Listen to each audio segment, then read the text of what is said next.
everybody, and welcome to this week's Wednesday Words on Wednesday, the 3rd of December.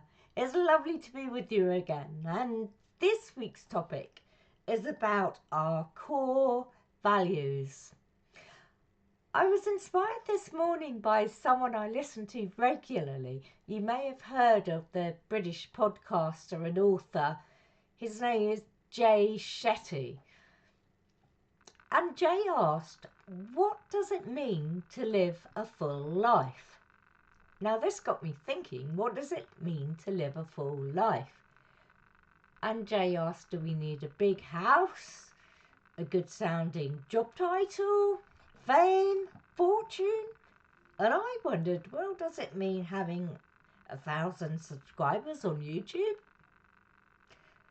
For many of us these days, we experience a fear of missing out. That's shortened to FOMO often. And I wondered, do you spend your time chasing things that aren't really important?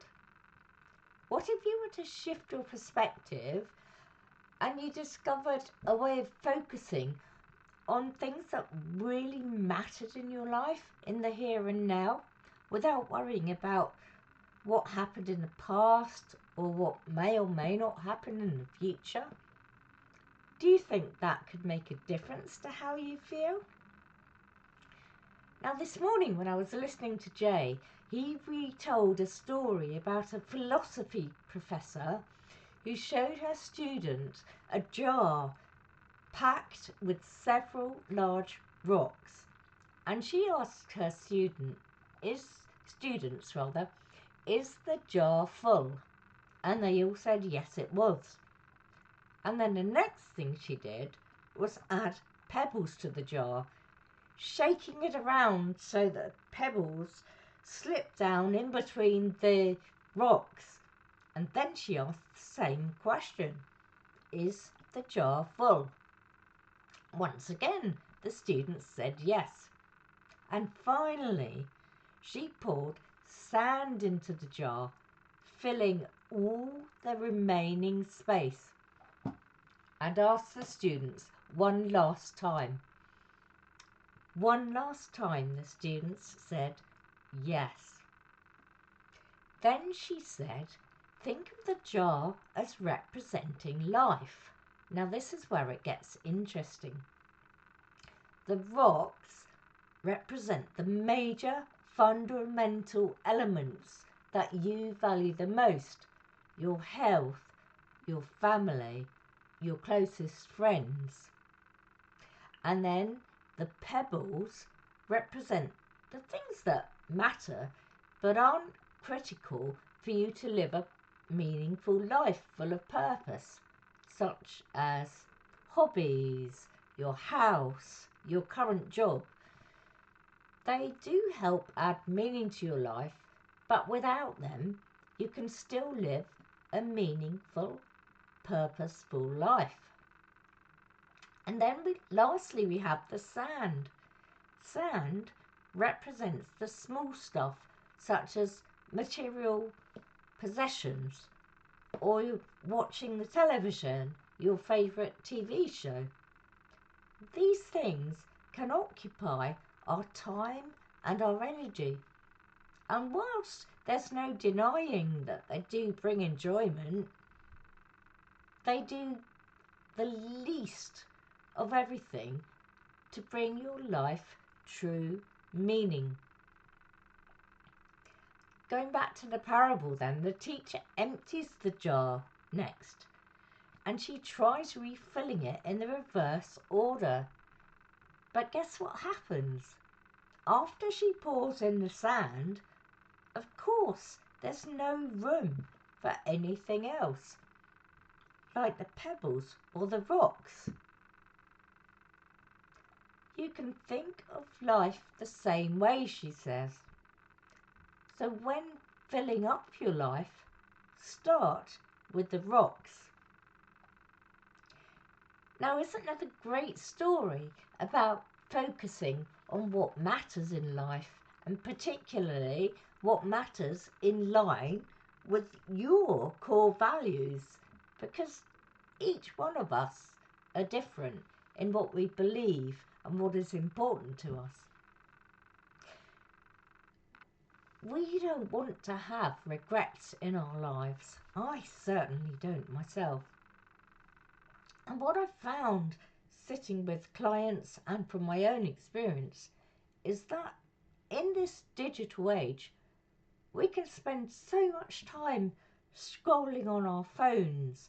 The algorithms are designed in such a way to suck us in, and we're constantly interrupted by notifications.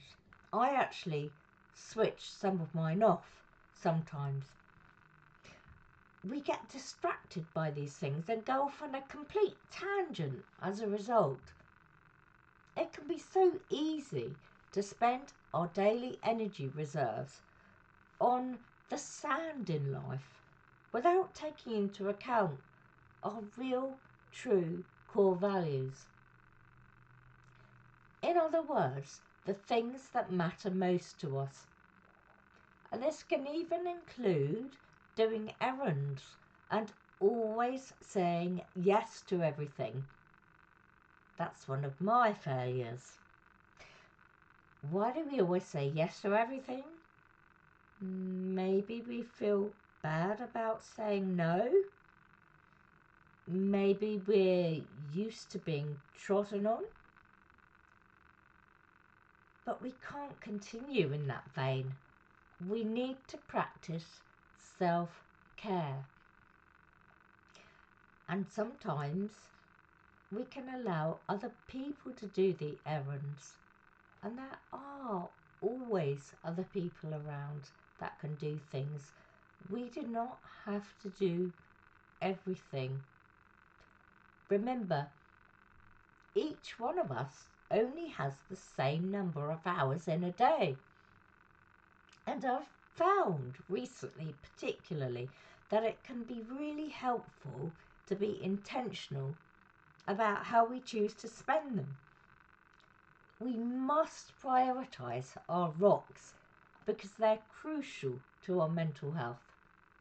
We can find both purpose and fulfilment from doing so. In the parable, the students pointed out that our life is already full when we only have rocks in our jar. It can be really helpful to understand it that way. Shifting our perspective like this alters our mindset, and it can help better align ourselves with who we are and can help us live our lives in accordance with our beliefs and in congruence with our core values. Wouldn't we all want to live that way? Therefore, in closing, I ask, what is important to you? Do you prioritise your rocks often enough? Are they the first things you put into your jar of life when you wake up in the morning? When you find yourself pulled in many different directions, as we all are, I have to say, ensure you ask yourself, is this a rock, a pebble, or just sand? And how much time am I spending doing it? Is there a better way I could be spending my time? I could be spending my time with those I love. What are my true core values? And are they happening in my life right now? I believe that true love comes when we can find inner peace and in turn resilience. In counselling, we can learn how to love ourselves. We truly can, especially when there's been trauma in the past and we haven't received that love from those who should have been our main caregivers. This way, when we find resilience, we're less impacted by the bumps in the road that each one of us has to face. Lovely sharing my Wednesday words with you this week. Take good care of yourselves, and I look forward to speaking to you again next week. If you've liked this video, don't forget to subscribe, share, comment, tell your friends. And it's been brilliant. Bye bye for now.